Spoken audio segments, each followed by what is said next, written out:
केले पण ते गाणं बसतच नव्हतं. मी विचार केला का असं होतंय, का असं होतंय.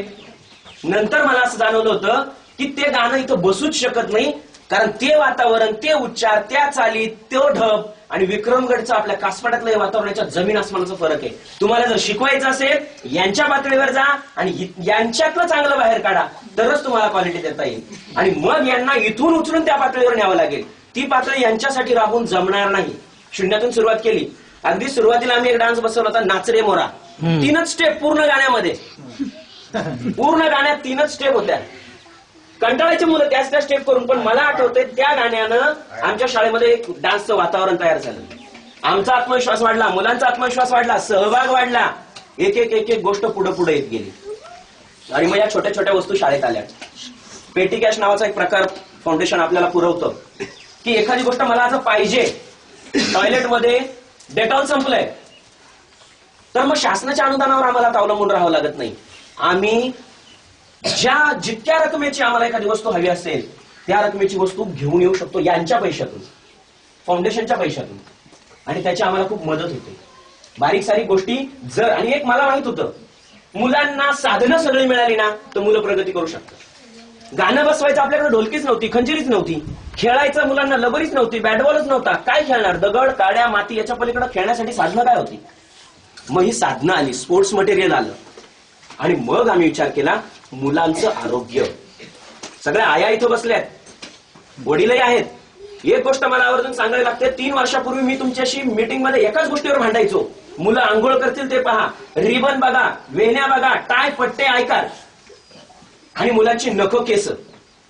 या 1 वर्षात एकाही मुलाच्या पालकाला मला मीटिंगमध्ये हे सांगावं लागलं नाही की तुमच्या मुलाचे केस, नख, वेण्या, रिबन या गोष्टी बघा. 1 वर्षात या सवयी झाल्या. नवीन मुलं जर आता तुम्ही पाहिले, अंगणवाडीच्या शाळेत येणारे या मुली, केस विंचरा, टाय पट्टे व्यवस्थित आलं पाहिजे. जेवतानाची एक आमची सवय होती, आम्ही मुलांमध्ये पहिलं जेवायला बसत नव्हतो. आम्ही मुलांमध्ये बसायला सुरुवात केली. मुलं जेवताना असा भात कालवायचे, सवय होती मुलांना. गैर त्याच्यात काय नाहीये. ज्या भागात मुलं वाढतात त्या भागाच्या सवयी घेऊनच जन्माला येतात आणि ते आले पाहिजेत. त्याच सवयी त्यांच्या व्यक्तिमत्वात उतरल्या पाहिजेत. फक्त त्या सवयी ज्या नको आहेत त्या बाजूला काढल्या पाहिजेत. चांगल्या सवयींचा विकास झाला पाहिजे. आम्ही एक साधा नियम केला, आमच्याकडे पाहून जेवायचं आणि तळहात जेवताना कोणीही मागवायचा नाही. 1ली ते 4थी एकाच लेवलला होती सगळी मुलं की असा भात कालवणं, खूप कोरडा भात खाणं, पाणी न पिणं. किती साध्या गोष्टी आहेत.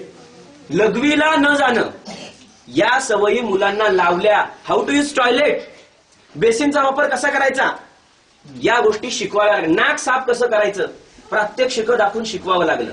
एका दिवसात झालेल्या या गोष्टी नाहीत. आणि आनंद याचा वाटतोय की हा बदल घडला. कारण आता ज्या वेळेला मी पहिलीची मुलं ऑब्झर्व करतो, पहिलीची तर नाहीच, अंगणवाडीची ज्यावेळी नवीन मुलं येतात त्यावेळेला मी जेवताना तिथून ऑब्झर्व करत असतो. आम्ही सर आणि आम्हाला सांगायची गरज वाटत नाही, फक्त आमचं निरीक्षण चाललेलं असतं. पहिलीचा मुलगा त्या अंगणवाडीच्या मुलाच्या शेजारी बसलेला असतो, तोच त्याला सांगत असतो बोटांनीच जेवायचं, हात माखवायचा नाही, गपचूप जेवायचं. बडबड केली तर आम्ही इथं असतो तरी तिकडनं आवाज येतो, सर हा बोलतोय. जेवताना तुम्हाला जर असं जेवताना पटकन एखादा फोटो घेतला तर 5-6 ताटं रिकामी दिसतात. त्याचं कारण असं आहे ती मुलं पाणी प्यायला जातात. जेवताना पाणी पिलं पाहिजे ही सवय मुलांच्या अंगी लागली. याचा फायदा सांगतो. थंडीचे दिवस आता चालू आहे. 3 वर्षापूर्वी 4 वर्षापूर्वी ज्यावेळी असे थंडीचे दिवस असायचे ना, मुलांच्या अंगातून नुसते रॅशेस असायचे, ठिकऱ्या झालेल्या असायच्या मुलांच्या अंगाच्या, रक्त यायचं बऱ्याच मुलांच्या हातातून, पायातून, या ठिकाणी जिथं जिथं माती लागते खेळताना त्या ठिकाणी. आता त्या केसेस किती आहेत? हार्डली 2 किंवा 3 मुलं नसतीलच आपल्या कासपड्यात. म्हणजे हा बदल झालाय. मुलांना त्वचेचे रोग व्हायचे, फोड्या, नायटे, जखमा, लागलेलं बरं व्हायचं नाही. कारण त्याचं सोपं होतं, मुलं पाणी जास्त पित नव्हते, जेवताना कोरडं जेवायचे. या गोष्टी तुम्हाला समजावून सांगितल्या, तुम्ही घरी त्याचा फॉलोअप घेतला, मुलं सुधारतायत. नुसते शरीराने नाही सुधारले, त्यांचा दृष्टिकोन खूप सुधारला.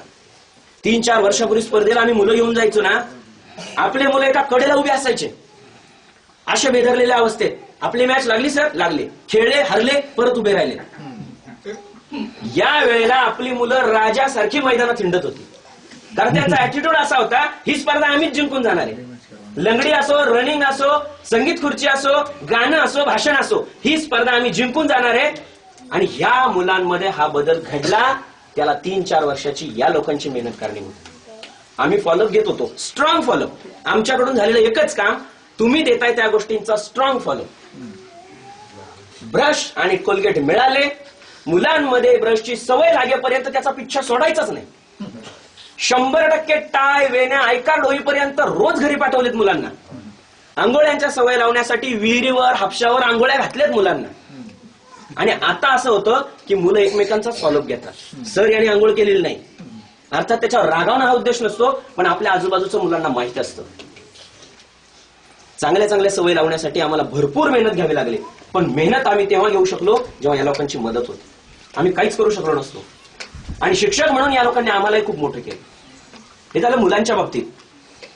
अंडे, जेवण, गूळ, भाज्या, याचा फायदा काय झाला मुलांना? कपडे दिले, सँडल दिल्या, टाय बेल्ट आयकार्ड दिलं. सगळ्या ज्या वस्तू आपल्या शाळेत लागत होत्या त्या या लोकांनी मुलांना दिल्या. याच्या बदल्यात आपण त्यांना काय दिलं? मी परवा तेव्हा मुलांना सहज प्रश्न विचारला, मुलांना फाउंडेशननं आपल्याला इतकं सारं दिलं, याच्या बदल्यात आपण काय त्यांना दिलं रे? पहिलीच्या एका मुलाने सांगितलं, सर आपण फुलं दिली होती. त्यांच्या पातळीवर हा विचार जरी योग्य असला, नंतर मी त्यांना हे समजावून सांगितलं, आपण त्यांना काय दिलं माहितीये? लंगडीतला तालुक्यातला 2रा क्रमांक दिला, रनिंग मध्ये जिल्ह्याला गेलेली मुलगी दिली, त्यानंतर संगीत खुर्चीचे 2 क्रमांक दिले, भाषणातला नंबर दिला, गाण्यातला नंबर दिला. आणि त्याही पेक्षा सुरीत फाउंडेशनचं जर वेबसाईटवर वगैरे आपण त्यांचं स्लोगन पाहिलं, हेल्दी सोसायटी. हेल्दी सोसायटी आणि हेल्थची वर्ल्ड हेल्थ ऑर्गनायझेशनची जर आपण व्याख्या पाहिली तर फक्त शारीरिक तंदुरुस्ती नाही, शारीरिक बरोबर मानसिक आणि सामाजिक विकास हे आरोग्याचं मूलभूत लक्षण आहे. आणि ज्या वेळेला एक माणूस शाळेत येत नव्हता, आले तर भांडण्यातच दिवस जायचे, तिथं 60-70, आता हा जर आपला ग्राउंड लेवलिंगचा प्रोजेक्ट पाहिला तर 147 लोकांनी येऊन श्रमदान केले. 147 लोक ज्या वेळेला एका जागेवर येतात, 147 ज्यावेळी लोक एका जागेवर येतात त्यावेळी ही खूप मोठी एकी असते. आणि हेही हेल्दी सोसायटीचं सगळ्यात महत्वाचं लक्षण आहे. आणि मुलांकडून आपण आता गावाकडे चाललो.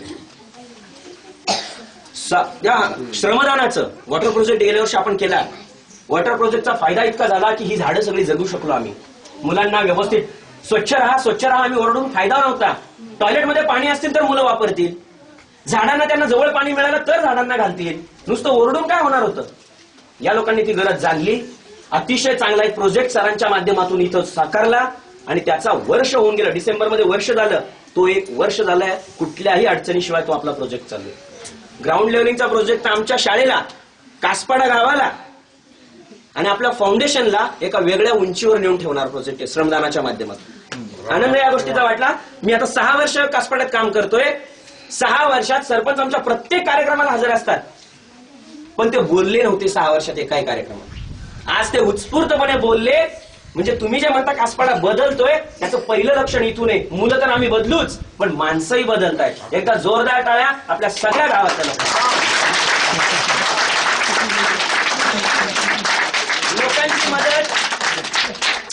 लोकांची मदत कासपाड्याच्या श्रमदानात आम्ही पाहिली. ज्या वेळेला हा प्रोजेक्ट हातात घेतला त्यावेळेला असं वाटलं 7-8 ट्रॉली माती, 1-8 ट्रक डबर आणि एवढ्यात हा काम होईल. जसं आम्ही त्या खोलात उतरत गेलो आमचे सगळे प्लॅन फसत गेले. 7-8 ट्रॉली जिथं आम्ही अपेक्षा केली होती तिथं हे भरणी करायला आम्हाला 40 ट्रॉली माती लागली. 2 डबर ट्रक लागले, 2 ट्रक डबर लागले. त्याही पेक्षा जास्त 2 ट्रक डबरची किंमत जवळजवळ 10,000 रुपये. रेती आणि सिमेंट आम्ही विकत आणलं. रेती सुद्धा मार्केटमधून आम्ही घ्यायला गेलो असतो तर 12-15 हजार रुपये खर्च होता. आपल्या कासपाड्यातल्या या पलीकडे उभ्या दिसणाऱ्या मुलांनी, अध्यक्षांनी आणि त्यांच्या जोडीच्या काही माणसांनी ओहळातून अतिशय पाणी खाजत होतं. ओहोटी लागलेली होती पाण्याला, खाजत होतं पाणी, तरी सुद्धा या लोकांनी तिथून रेती काढून दिली. फक्त 4,500 आपल्याला इथं रेती मिळाली. किती पैशाची बचत! फाउंडेशनने 40,000 रुपये या कार्यक्रमासाठी आपल्याला दिले असं आपण म्हणतो, पण जवळजवळ 7-8 हजार रुपये रेतीमध्ये आपल्या लोकांनी आपल्या शाळेसाठी वाचवले. दगड गोटे लागणार होते. जर आपण 5 ट्रॉली दगड, ओहळातून या सगळ्या बाया आल्या होत्या आणि 4-5 माणसं त्या दिवशी होती. या सगळ्या बायांनी 5 ट्रॉली दगड ओहळातून उचलून ट्रॅक्टर भरून आपण इथं आणून डिगलावले होते. त्याच्यात या पूर्ण बांधकामाची भरणी झाली. 5 ट्रॉली दगड, किमान आपण 400-500 रुपये पकडले तरी 7-8 हजार रुपये, 3-4 हजार रुपये ट्रॉलीच्या दगडांचे आपल्या लोकांनी वाचले.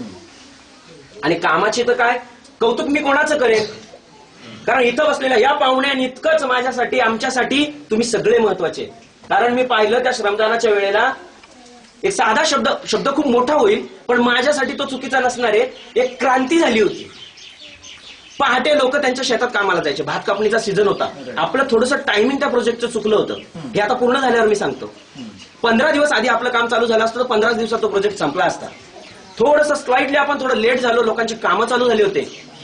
सोनाली किंवा ह्या बाकीच्या कासपाड्यातले लोक मी पाहायचो पहाटे शेतात भात कापायचे.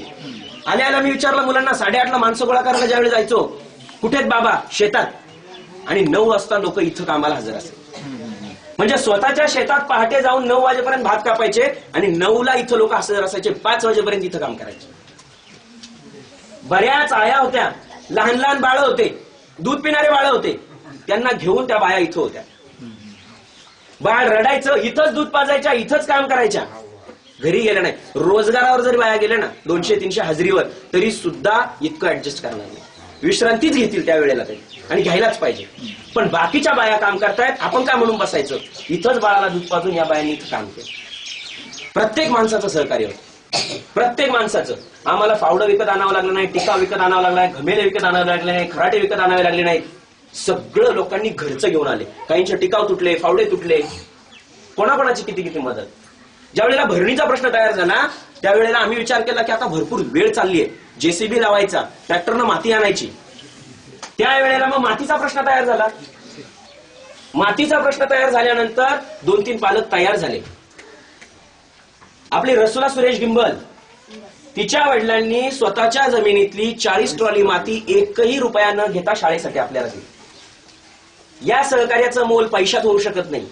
या सहकार्याचं मोल शब्दात होऊ शकत नाही. इथं फक्त आणि फक्त लोकांची मदत, एवढंच याचं वर्णन होतं. ज्या वेळेला ती इथं आलं, बऱ्याच वेळेला गावात असं झालं की आम्ही भरणीचं काम घेतोय पण 2 दिवस इतके अडचणीचे होते. बांधकामाच्या वेळेला सुद्धा तळ्याच्या पाड्यात एक मयत झालं होतं.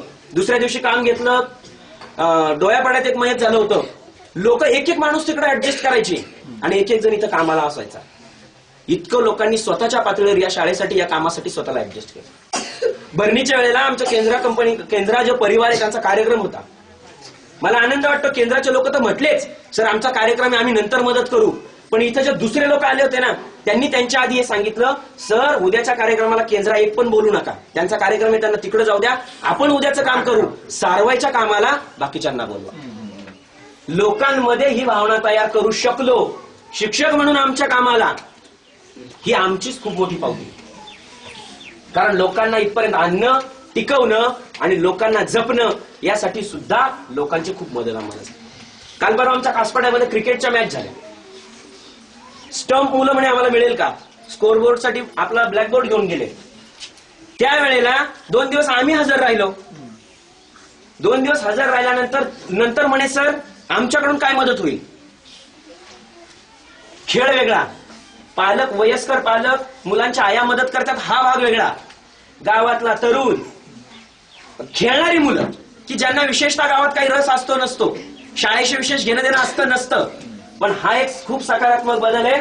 आमच्या त्या क्रिकेटच्या टीमनं आता गेल्या मंगळवारचा आपला पूर्ण मेनू स्पॉन्सर केला. म्हणजे गेल्या मंगळवारी, बाकीच्या लोकांना माहित नसेल, गेल्या मंगळवारी शाळेत मुलांना जी अंडी दिली गेली ती सुरित फाउंडेशनच्या ऐवजी आपल्या कासपाड्याच्या क्रिकेट टीम कडून होती. एकदा जोरात त्यांच्यासाठी वाजवायचं. ज्या वेळेला लहान मुलगा, गावातला तरुण मुलं, मुली, मुलांच्या आया आणि सगळी लोक ज्या वेळेला शाळेत येतात त्याच वेळेला शाळेचं काहीतरी होतं. एकट्या माणसानं कितीही उड्या मारू द्या, काम एकट्याचं नाही. पण ज्या वेळेला या मुलांना शाळेत तुम्ही पाठवता त्यावेळेला आमची एक जबाबदारी तयार होते, या मुलांना तयार करणं. 4 वर्ष आम्ही पाहतोय, तळ्याचा पाडा असेल, आपला कासपाडा असेल, खूप मेहनत आम्ही घेतो. तुमच्या मदतीनं मुलांना तयारही करतो आणि आपली मुलं 4थी पास आउट होतात चांगल्या क्वालिटीनं. खेळात असतील, अभ्यासात असतील, अदर ऍक्टिव्हिटीज मध्ये असतील, चांगल्या क्वालिटीनं आपली मुलं 4थी पास होतात. सांगायला वाईट वाटतं, आपली मुलं 4थी पास आउट झाल्यानंतर नेमकी जातात कुठं. बरीच मुलं अशी आम्ही पाहतो की जी 4थी पास आउट झाल्यानंतर दुर्लक्षित झाली आहेत. त्या मुलांची काळजी वाटते. ज्या मुलांनी तळ्याच्या पाड्याची दामिनी गेल्या वर्षी बीट लेवलला तिच्या संघाला ती आदल्या दिवशी प्रॅक्टिस करताना इथं पडली होती पोरगी, गुडघा फुटला होता पूर्ण. बीटला तर आम्ही म्हटलं तू आता बस, जिंको हरो आपल्याला खेळायचंय फक्त, तू खेळू शकत नाही. त्या मुलीमध्ये जी ईर्षा होती ना, तिनं तितक्या जखमी अवस्थेत संघात कॅप्टनच होती, ती खेळली, नुसती खेळली नाही, बीट लेवलला तळ्याच्या पाड्याला त्या वर्षी तिनं जिंकून दिलं होतं. अशा जिद्दी मुली आपल्या शाळांमध्ये आहेत. त्या दिवशी काम येते, दामिनी आली होती, म्हणे सर मला कबड्डीतही घेतलेलं नाही, खो खोतही घेतलेलं नाही. आपल्या तळ्याच्या पाड्याचाच मुलगा एकनाथ, सचिन, प्रॉपर ऍथलीट साठी जी शरीरयष्टी आवश्यक असती, चपळता आवश्यक असती आणि जे आपण इंड्युरन्स म्हणतो मुलांचा, अतिशय निसर्गदत्त आहे त्या दोन मुलांमध्ये. पण ज्या शाळांमध्ये आता ते गेलेत त्या सरांच्या लक्षातही त्या गोष्टी येऊ नयेत, हे दुर्दैव वाटतं. त्या मुलांना जर कुठल्याही खेळात त्यांना फक्त पुश करायची गरज आहे, ती मुलं अतिशय चांगलं कौशल्य देतील. आणि अभिमानाची गोष्ट आहे, काही मुलांकडं असं लक्ष दिलं जातंय, ती मुलं आपल्या कासपाड्याचं तळ्याच्या पाड्याचं नाव, तळ्याच्या पाड्याच्या 2-3 मुली, विक्रमगडचा जो खो खोचा चांगला नावाजलेला संघ आहे, आपल्या पाड्यातल्या तळ्याच्या पाड्यातल्या 2-3 मुली त्या संघामध्ये त्या संघाचं प्रतिनिधित्व करतायत. आपल्या कासपाड्यातला हरेश गिंबल क्रिकेटही अतिशय चांगला खेळतो, त्या मुलानं आश्रम शाळेकडून राज्यस्तरीय स्पर्धांमध्ये त्यांच्या शाळेचं नेतृत्व केलंय. अंजू बरब 9वी ते आपल्याकडूनच गेलेली मुलगी, तिच्याच आश्रम शाळेतून राज्यस्तरीय स्पर्धेसाठी टीम मधून खेळते. आपल्या मुलांमध्ये क्वालिटीची कमी नाहीये आणि त्याही पेक्षा जे आपल्या मुलांमध्ये आहे त्याचा विकास करायला मला जास्त आवडेल. आणि ही मुलं पुढे जाऊन दुर्लक्षित होऊ नयेत. फुलवंती भोवर, तिचे बाबा आहेत, काल परवा शाळेत येऊन गेली आणि ही मुलं शाळेत येतात, बोलून दाखवतात सर आम्हाला लंगडीत घेतलं नाही, आम्हाला कबड्डीत घेतलं नाही, आम्हाला खो खोत घेतलं नाही. तिथं त्या मुलांकडे लक्षच जात नाहीये. आमची अपेक्षा अशी आहे की ही मुलं 10वी-12वी पर्यंत, कारण 4थी पर्यंत मुलांना सवयी लागतात, तितक्याशा रुजतात का हेही पाहणं गरजेचं आहे. 4थी नंतर ते एकदम वेगळ्या वातावरणात गेल्यानंतर तिथं स्वतःला मॅच करण्याचा प्रयत्न करतात. आपल्या सवयी कालांतरानं काही विसरल्या जात आहेत का? त्या मुलांना आपल्याच नजरेसमोर त्या पूर्ण विकसित होईपर्यंत राहिलं तर आपल्याला काय करता येईल या दृष्टीनं सर म्हणतायत प्रोजेक्टच्या दृष्टीनं, तर आमच्या या मुलांना अतिशय गुणी मुलं, प्रियंका शिवराम केंद्रा तळ्याच्या पाड्याची मुलगी, मंदा फडवळे आपल्या पाड्यातली मुलगी, गेल्या वर्षी गेलेल्या 2 मुलांचा किस्सा असा, मिलिंद टोकरे आणि कुणाल दोडे, ज्या मुलांनी, आणि साईनाथ टोकरे, ज्या मुलांनी अफजल खान, शिवाजी आणि त्यातल्या पंतांची भूमिका केली होती गेल्या वर्षीच्या ज्या नाटकानं पूर्ण आपल्या तालुक्यात आपल्या शाळेचं नाव केलं, त्या नाटकामध्ये इतका सुरेख अभिनय या 3ही मुलांनी केला होता. अभ्यासात तिघही हुशार होते. ऍडमिशनला गेले तिकडे कावळे आश्रमला आणि तिथं यांच्या मागे फक्त कोणी गॉडफादर नव्हता, कुठलाही वशिला नव्हता. ऍडमिशनच्या डेटमध्ये ही मुलं तिथं हजर होती. यांना सांगितलं गेलं तुम्ही कोणाच्या शिफारशीने आले? मुलं सांगितलं कोणाची शिफारस नाही, पालकांनी सांगितलं शिफारस नाही, मार्क कमी असतील तर आम्ही घेत नाही. मार्क लिस्ट दाखवले, भरपूर मार्क आहेत म्हणे, नुसत्या अभ्यासात नाही शिक्षक मार्क काय देऊन टाकतील, वेगळं काय येतं. तिथं बसलेल्या 20-25 मुलांना त्यांच्यासोबत वाचायला लावलं. 3ही मुलं त्यांच्यापेक्षा चांगलं वाचत होती, तरी त्यांना काही रिझन देता येईना. मग म्हणे अदर ऍक्टिव्हिटीज काय? मुलांच्या वडिलांनी सांगितलं आमची मुलं नाटकात तालुक्यात त्यांनी नंबर काढलाय. मग त्यांना कुठलंही रिझन दिसेना, त्यांनी सांगितलं आम्ही यादी लावतो त्यावेळेला येऊन भेटा. आपली ही मुलं तिथून घरी आली, आता आपलं ऍडमिशन झालंय, यादी लागलीय, आपल्याला तिथं उपस्थित असणाऱ्या सगळ्या मुलांपेक्षा चांगलं वाचता येतंय, म्हणजे आपलं ऍडमिशन झालं. शाळेच्या पहिल्या दिवशी आपली जी मुलं त्यावेळी तिथं कावळे आश्रमला गेली आणि त्यांनी पाहिलं कुठल्याही यादीत आपल्या मुलांची नावं नव्हती. का नव्हती? आपली मुलं क्वालिटीत कुठं कमी असतील, नावं नसती आली तर त्याचं वाईट वाटलं नसतं. आपल्या मुलांना काही येत नसतं आणि त्यांचं ऍडमिशन झालं नसतं तर त्याचं वाईट वाटलं नसतं. वाईट या गोष्टीचं वाटलं की आपल्या मुलांची पुढं काळजी घेणार कोणी नाही. एखाद्या राजकारणाचा वशिला असता, एखाद्या संस्थेचा पुढारी असता, एखाद्या गावातला नेता असता तर आपल्या मुलांना तिथं त्यांनी वशिलाने ऍडमिशन दिलं असतं. सुदैवाने 3ही मुलांना चांगल्या शाळेत ऍडमिशन नंतर मिळाले. पण वाईट या गोष्टीचं वाटतं की अशी किती मुलं आहेत आपली. तर मग ही आपली मुलं आपल्याच नजरेसमोर चांगले विकास होईपर्यंत राहतील या दृष्टीनं काही करता आलं तर फाउंडेशननं जरूर विचार करावा. शाळेच्या वतीनं एक विनंती आहे आपल्या या भागाच्या दृष्टीनं. आणि सरांनी एक मुद्दा उपस्थित केला की या भागात आरोग्यविषयक समस्या आहे. भरपूर चर्चा झाली याच्यावर. मी ज्या लोकांशी बोलणं शक्य झालं त्यांच्या सगळ्यांशी बोललो. आपली लोक मदतीला तयार आहेत. अश्विनी फडवळे, आता तिच्या घरचं कोण, आई आले की बाबा आले? अश्विनी तुझ्या घरचं कोण आलंय? आई असेल. त्यांना ज्यावेळी मी विचारलं, असं सह्या काकांशी पण बोललो की आपल्या भागात इथं समजा तात्पुरता ताप आला, जुलाब व्हायला लागले, सर्दी झाली, लागलं, खरचटलं, जखम झाली, तात्पुरता उपचार करण्यासाठी तरी काय आपल्याकडं 12-15 किलोमीटर रात्रीचं विक्रमगडला जाईल, त्यावेळेला काही उपाय होणार का? असं एखादं झालं की एखादा डॉक्टर इथं जवळ कुठेतरी उपलब्ध आहे, तात्पुरते का होईना, मी म्हणत नाही इथं ऑपरेशन होतील, मी म्हणत नाही इथं ऍडमिट करून घेतील, पण इथून विक्रमगड पर्यंत जाईपर्यंत आधार होईल एवढा जरी उपचार मिळाला तरी एखाद्याचा जीव वाचू शकतो, एखाद्याला आरोग्यात त्याचा फरक पडू शकतो. मग या दृष्टीने ज्यावेळी विचार झाला, आपली लोक घरं द्यायला तयार होती की सर फाउंडेशनवाले तयार असतील तर आम्ही आमच्या घराची काही जागा तात्पुरती वापरासाठी देतो. आणि फाउंडेशनवाल्यांनी मगाशी वाक्य असं वापरलं की या भागात करण्याचा प्रयत्न आहे, पण मी तुम्हाला शब्द देतो तो प्रोजेक्ट याच भागात कुठेतरी होईल, म्हणजे विक्रमगडच्या पलीकडे तर जाऊ देणार नाही. तळायचा पडा, कासपाडा आणि आपल्या या सगळ्या पाड्यांना फायदा होईल, याच भागात तो उपक्रम आपण आणू आणि यांनी त्यासाठी काम करावं म्हणून यांना प्रेरणा मिळावी, म्हणून फाउंडेशनसाठी एकदा जोरदार प्रोत्साहनावर टाळ्या वाजवायच्या. दुसरी गोष्ट, या आरोग्य केंद्रात तुम्हाला फुकट काहीच मिळणार नाही, पण विक्रमगडला ज्या उपचाराला तुम्हाला फसवून 200, 150, 500 रुपये घेतले जातात ते अगदी माफक दरात, कारण फुकट दिलं तर त्याची किंमत राहत नाही. फुकट कुठली गोष्ट घ्यायचीही नाही, त्याच्या बदल्यात थोडी का होईना आपल्याला फीस द्यावी लागेल, त्यांचा व्यवस्थापनाचा खर्च तरी निघेल. या गोष्टीतून आपण प्रयत्न करूया. आता ही अंगणवाडीची मुलगी उभी राहिली, हे उभी राहा का, उभी राहा होती का? या अंगणवाडीच्या मुलीला आम्ही सांगितलं नव्हतं की शाळेचा ड्रेस घालून ये, टाय बेल्ट, तिच्या मोठ्या बहिणीचं ते सगळं घालून आले, जी 5वीला तिकडे गेले. या सवयी रुजतात, चांगले गुण असे रुजतात आणि आनंद वाटतो की आपल्या नवीन येणाऱ्या मुलांना बऱ्याच गोष्टी आपोआप घरून शिकवल्या जात आहेत.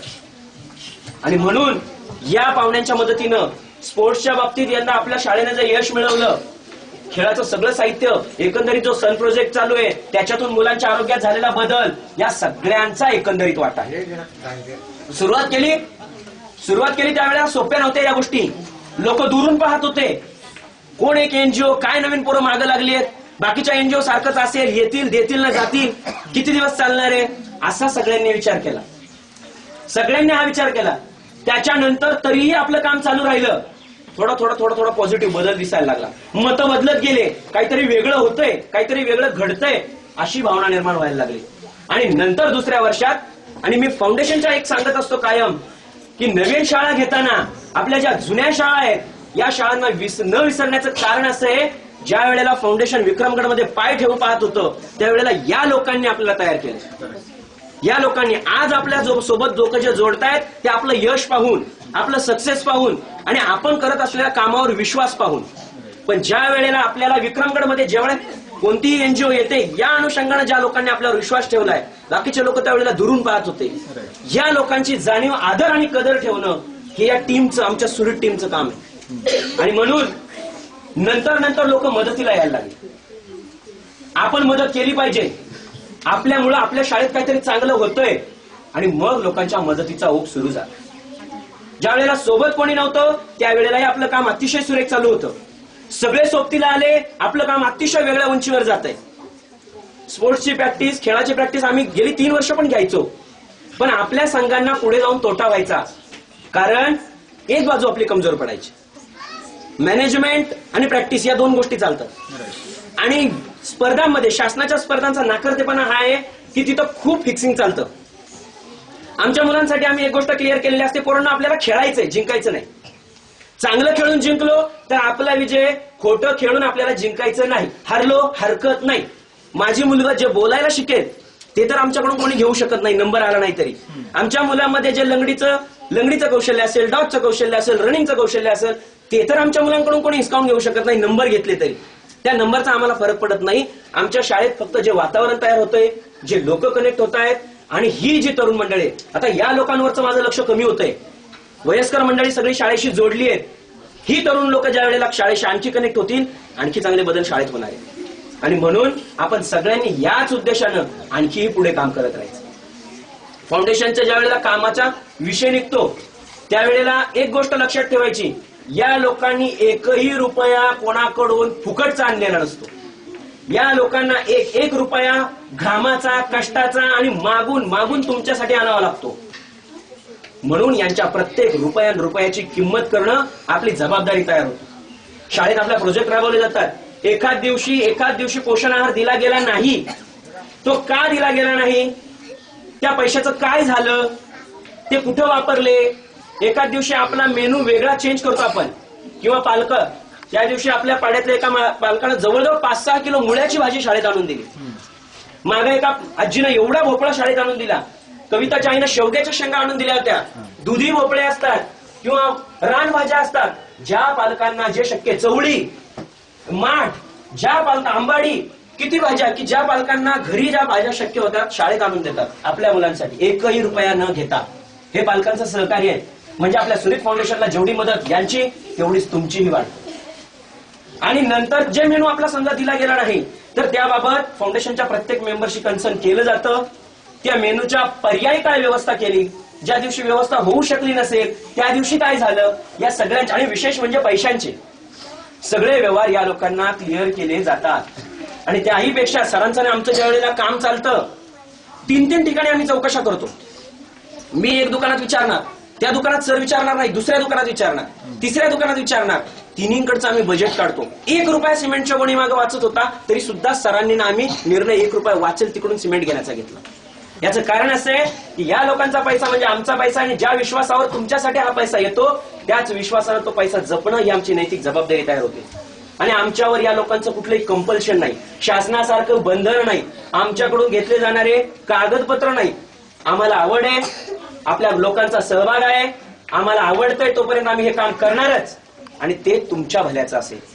आणि व्यवहारी भाषेत तुम्हाला सांगतो की या फाउंडेशनचा फायदा आपल्याला करून घ्यायचा आहे. हे लोक तिकडे भांडतात लोकांशी, त्याचा फायदा घेऊन आपल्याला काय करायचंय. मी माझ्या आमच्या एका मित्राला प्रश्न सांगितलं, त्यांनी मला प्रश्न विचारला, थोडस असंच विचारला प्रश्न, त्याला कदाचित शंका असतील काही. त्यानं विचारला प्रश्न, तुम्ही या फाउंडेशनची मदत का घेता. त्याला पैशाच्या स्वरूपात बोलायचं असेल कदाचित. मी म्हटलं आम्हाला हे फाउंडेशन संपवायचंय म्हणून आम्ही त्यांची मदत घेतो. तो म्हणे वा रे, लुटायलाच निघालेत फाउंडेशन. मला त्याला असं अजिबात सांगायचं नव्हतं. मला त्याला हे सांगायचं होतं जे त्याला समजलंच नाही, या फाउंडेशनची मदत घेऊन आम्ही स्वतःची इतकी चांगली प्रगती करू, हे फाउंडेशन म्हणेल हा कासपाड आता प्रगत झाला, आपली गरज दुसरीकडे, हे फाउंडेशन आता इथं नव्हतं. म्हणून हे फाउंडेशन आपल्याला संपवायचं. आणि यासाठी एक फुकट काही आपल्याला घ्यायचं नाही, आणि माणसांना तुम्ही घेत नाही. अभिमानानं सांगावं असं वाटतं की आमच्या लोकांनी 40,000 फाउंडेशन कडून आले असेल, 40,000ची मदत आपल्या लोकांची आहे. प्रत्येक घरातली, प्रत्येक मुलाची, लहान लहान मुलांचे हात लागले त्या कामाला, मोठ्या माणसांचे हात लागले. शाळेत आहेत त्या मुलांचे, सरपंच साहेबांनी जो मुद्दा सांगितला, शाळेत आहेत त्या मुलांचे आई वडील आलेच आले. अस्मिता गणेश पटवळे, तिचा बाबा शाळेत कोणी नाही तरी आलंय. तुषार जयराम गिंबलचा बाबा शाळेत कोणी नाही तरी आलाय. त्यानंतर सज्जन जत्रा गिंबल, त्यांचं कोणी शाळेत नाहीये. सचिन दोंडू टोकरे, नामदेव यांच्याकडचं शाळेत कोणी नाही. रामनाथ टोकरे, या लोकांकडचे शाळेत कोणी नाही तरी ते लोक आले. आणि किती अडचणींना सामना. अंकिताची आई त्या पिरियडमध्ये वारली आणि त्यांच्याकडचं कोणीच शाळेत येऊ शकलं नाही. विश्वासची आई आजारी असते, त्यांच्याकडचं कामाला कोणी येऊ शकलं नाही. पण ज्या वेळेला रस्त्यात वगैरे तिचे बाबा भेटायचे, अक्षरशः माफी मागायचे, सर सगळे लोक कामाला आले, आम्हाला येता आलं नाही. त्यांची प्रॉब्लेम आम्ही समजू शकत होतो, पण या लोकांनी केलेली मदत आणि त्यांचं सहकार्य हे विसरण्याजोगं नाही. आणि आम्हाला या कामातून खूप समाधान मिळतं, तुम्हालाही मिळत असणार.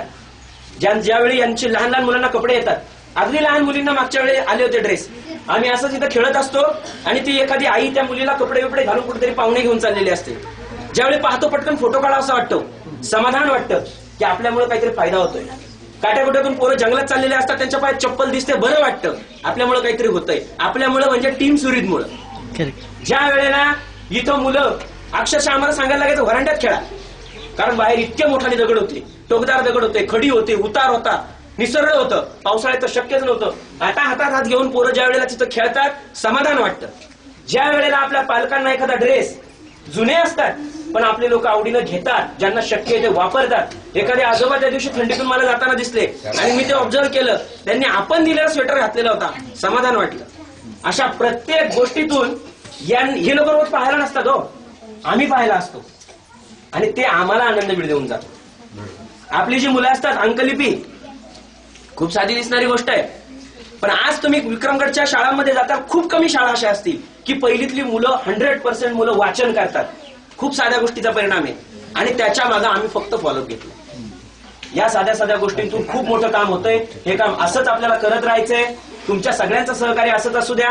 आणि यानंतर कुठल्याही कामाच्या बाबतीत तुमच्या विचारांनीच ते काम होत असतं, तुमच्या सहकार्यानेच ते होत असतं. असंच सहकार्य कायम ठेवा ही फाउंडेशनच्या शाळेच्या वतीने एक अपेक्षा व्यक्त करतो. आणि पालकांचं एक माफी मागतो की आम्ही 2-3 वेळा कमिट केलं की सुरुवातीला की ज्या वेळेला फाउंडेशनवाले येणार आहेत, आपल्या ग्रामपंचायतीतून काही पैसे जर मिळले या कामासाठी तर प्रयत्न करू. दुर्दैवाने ते शक्य झालं नाही. दुसरी गोष्ट, मागच्या 9 तारखेच्या कार्यक्रमाच्या वेळी मी म्हटलं फाउंडेशनवाले येणार आहेत, आपल्याला अशी मदत करणार आहेत, त्यावेळेला शक्य झालं नाही. आज तिसऱ्यांदा सुद्धा ते कमिटमेंट थोडं बाजूला सरतंय, पण हे होईल. विश्वास ठेवा आणि असंच सहकार्य कायम ठेवा एवढी अपेक्षा करतो आणि थांबतो. धन्यवाद. धन्यवाद अजित सर.